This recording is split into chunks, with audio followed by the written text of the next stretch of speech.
Hi, book review on How to Stop Worrying and Start Living by Dale Carnegie. And the lesson is if you have a lemon, make a lemonade. Here, the author talks about two sets of people. One who, when they face a bitter situation, actually get into this blame game and they feel very remorseful. They say that things like, "I don't have a chance, I'm beaten up," and they end up in self-pity. And there's this other set of people who actually think, "How can I come out of this misfortune? What is life trying to teach me with this? What is the lesson that I can learn out of this?" And how can I turn this lemon into a lemonade? So the author goes about telling about the story of a lady who was, her husband was, during the war times, her husband was posted in a very remote desert area, and she went to stay with him, and he would go out on maneuvers, and she found herself to be so lonely there. She was living in a tiny shack, and all she could find around her was deserts. She tried to communicate with people around, but she wouldn't understand the language. So she felt very frustrated, and it was then that she almost gave up, and she thought of writing to her parents. She wrote to her parents, and her father actually wrote back telling that these beautiful two sentences, that two men looked out from prison bars. One saw the mud, the other saw stars. This was something which actually changed her perspective. She thought about how exactly, how I can improve my area and make my stay pleasant here. She stepped out, she interacted with the locals there, and though she didn't understand the language, when she showed interest on their crafts and their weaves, they were so excited, and they actually were even ready to sell their favorite pieces, which they wouldn't even sell it. Actually gift their favorite pieces, which they wouldn't even sell to tourists.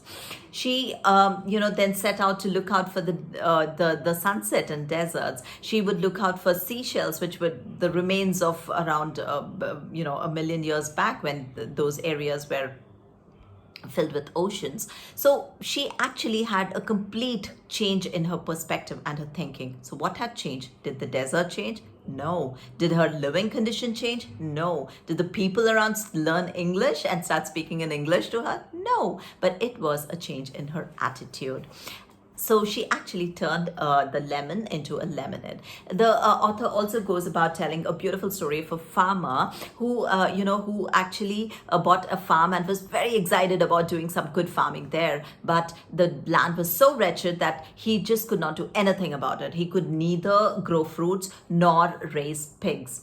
And he was so, worried about seeing things. And then he got an idea, and he turned this poison lemon. All he could find there was rattlesnakes, the poisonous rattlesnakes, and some shrubs. So he got this idea of turning these poisonous lemon, that is rattlesnakes, into a lemonade. So he started actually farming these rattlesnakes. He started rearing them, and he ended up being he had so many rattlesnakes there that it actually became a tourist spot. People would come to look at his rattlesnakes. He even started this business of transporting the venom into various laboratories for various research and things like that. And then he would also sell the skin of the rattlesnakes to fancy stores, so they could make purses and leather belts and shoes out of it. So this is how he actually turned his poisonous lemon into a lemonade. So the author goes about telling about many achievement of people who were in their handicapped, but then they actually achieved. They turned that handicap or that particular lemon into a lemonade. So he talks about Milton, who wrote better poetry because he was blind. Beethoven composed better music because he was deaf. Helen Keller's brilliant career was inspired and made possible because of her blindness and deafness. So he concludes telling this very important para, which says, the most important thing in life is not to capitalize on your gains. Anybody can do that. The real important thing is to profit from your losses. That requires intelligence, and it makes the difference between a man of sense and a fool. When fate hands us a lemon, let's try to make a lemonade. Thank you.